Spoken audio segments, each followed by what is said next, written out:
low-ranking officials na nadampot, nakulong, nakasuhan na, na mugshot na. From secretary down to the department, district engineer level, nag-resign na. Resign na, diba? May mga congressman na pinangalanan at nirekomenda sa ombudsman for investigation. Pero with the Zaldico exposés, the president has to come out in the open already. Wag na muna yung korte. Let the Department of Justice and the ICI and the ombudsman do their job. Pero yung para sa tiwala ng tao, public office is a public trust. No, wag muna doon sa korte para sa tiwala ng tao. Ang Pangulo na dapat ngayon ang lumabas para magsalita at sagutin yung mga sinabi ni Zaldi at dalhin ang kanyang mga dokumento at ebidensya. I will go to the wag na ako, 'di ba? Maybe he can go to the Senate Blue Ribbon Committee para doon siya magsalita, marinig siya ng lahat, and allow the senators to question him para marinig ng publiko, and he can call up the ombudsman and ask the ombudsman, do an impartial probe on my office. Para sa ganon, alam na ng taong bayan kung ano ba ito sinasabi ni Zaldico na nag-deliver siya ng 25 billion pesos sa bahay mo. Tapos ano ba itong 100 billion pesos na insertion sa sinasabi mo? Dahil hindi po yung sabing insertion. Ito ang sinasabi ni Zaldi. Nilabas si Zaldi naman sa kanyang Facebook yung mga dokumento. Sabi niya, hindi akin yan, akin yan. So, makikita naman po yun. Pagka sinimula nila, Dante Marcoleta, magtitingin dyan. Sila, tawagin niya mga abogado at mga angkowa. Tingnan dyan, masasagot naman po na maayos yan. That is, if he wants a government and a country na stable, corruption erodes people's trust and it brings and leads to instability, insecurity. Kaya ang ating bansa ang gulo-gulo ngayon, diba? Bagsak ang credit rating, bagsak ang investment, there are threats of destabilization, kasi nga wala yung tiwala, and that's what corruption does. So sa akin, bago tayo pumunta doon, the lawyers will know what to do. Pero as a leader, as the president, who is staying there all because of trust lang naman ang mandato nila. To regain that trust, he has to answer directly the allegations that was hurled against him by Zaldico, who was their operator. Bakit significant at important at weighty ang sinasabi ni Zaldi? Because he was the chairman of the Committee on Appropriations, kanang kamay ng speaker na pinsan niya. So all these statements, they are corroborating together with the statements of other congressmen and DPWH officials, from secretary to undersecretary to the district engineers to the contractors. It is all corroborating na ang operator was Zaldi and the names of Martin was being mentioned, and now their operator na itinuturo nilang mastermind who does not have that power all into to manipulate the budget in Congress. Sabi, hindi, nag-deliver ako sa iyo ng 25 billion pesos sa bahay mo.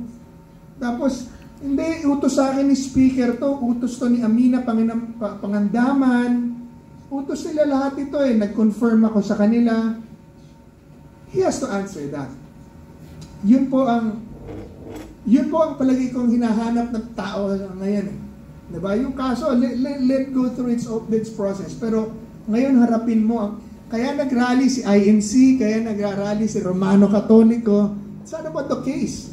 It's about the lost trust. Kaya sabi natin, no trust, no mandate. So you're occupying a position that no longer really belongs to you. Ito lang po. Dagdagan ko, Karob, no? Ako, dito ko talaga totoong namimiss yung leadership ni Tatay Digong. Kasi 100 days walang nangyari. You remember si Tatay Digong, nagkaroon ng issue about the Bureau of Customs na mga tiwaling opisyal. Ano bang ginawa ni Tatay Digong? This is about political will, ano? Anong ginawa niya? Lahat ng mga na-involved sa kahit wala pa yung kaso na naisampa, na doon na sa report yung tungkol sa kanila, tinawag lahat sa Malacanang at dinivert sila, di ba? Tinanggal sila from the Bureau of Customs, pinapa-report sila sa Office of the President habang ongoing yung kaso. This is what President Marcos should be doing sa lahat ng mga na-involved. In fact, sa simpleng pag-issue ng whole departure order sa lahat ng mga lahat ng mga involved. Hindi naman natin ito sinasabi na kasi iwasan mo na makalabas mula sa bansa lahat ng involved. And if he has a political will, it can be done. Nagawa nga nila, 'di ba, na si Tatay Digong ay mapaalis sa Pilipinas. Bakit hindi nila magawa na i-hold lahat? Ilan na yung nakaalis mula sa bansa na mga kongresista, mga taga DPWH, 'di ba? Dahil hindi binigyan ng diin ang pag-hold sa kanila para makalabas ng bansa. The mere issuance of the whole departure order with strict orders na hindi talaga palabasin sa bansa yung mga involved dito sa korupsyon na ito ay pwedeng gawin ng ehekutibo. Ibigay lang ang order sa Bureau of Immigration. Anong nangyari nung umalis si Bunuan? Nandito na sa watch list lang daw, di ba? So, nakaalis si Secretary Bunuan dahil hindi in-implement yung kasi ang nakalagay lang daw sa kanya is just in the watch list. I don't know with the lawyers, pero para sa akin, if the President orders and make an order na lahat ng involved na mga pangalan, pwede niyang ipa-hold departure order ang mga ito, o kaya for temporarily ay hindi nila pwede magamit ang kanilang pasaporte, no? Pwede ito kasi involved ito sa malakihang korupsyon. Hindi naman ito milyon-milyon. This is already plunder kasi this is more than 15 million ang involved na mga amounts, and that's already plunder cases na dapat ang involved sa kanila dyan. So, political will, and kung titingnan mo, kahapon lang, di ba, na nag-resign si Singson as member of the ICI. This is already proof na hindi effective ang ICI. Dalawa na sa kanila ang nag-resign. Unang-una si Magalong, pangalawa si Singson.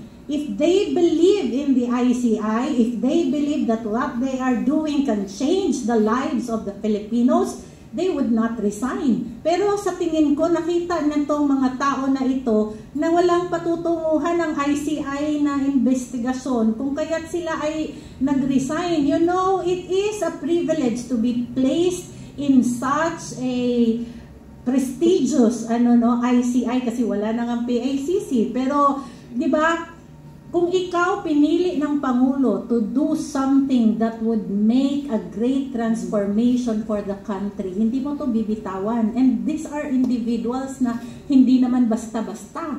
These are individuals na merong mga pangalan, merong pinagdaanan sa buhay, at merong mga proven track record.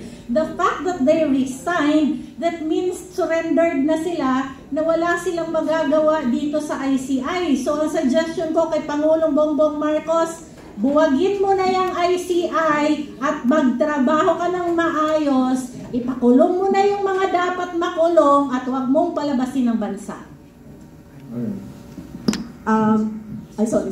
Si Kapeli muna. Okay, again, dudugtungan natin yan. Ang importante sa isang leader or liderato, ang laging titignan mo dyan, kredibilidad, integridad, yung kanyang accountability, at syempre, kung anong klaseng pamumuno meron.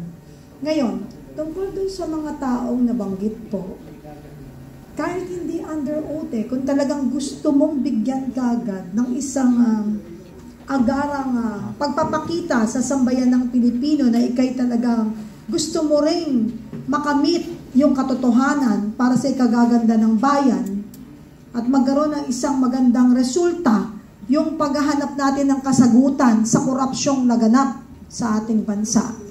Hindi mo pipigilan without reservation na lahat. Bakit? Yung oras mahalaga. Habang pinapatagal mo, nagtataguan lang yung mga yan. May mga tumakbo na, may mga nagpunta na sa ibang bansa, parang binibigyan mo lang ng oras sila para makapagtago.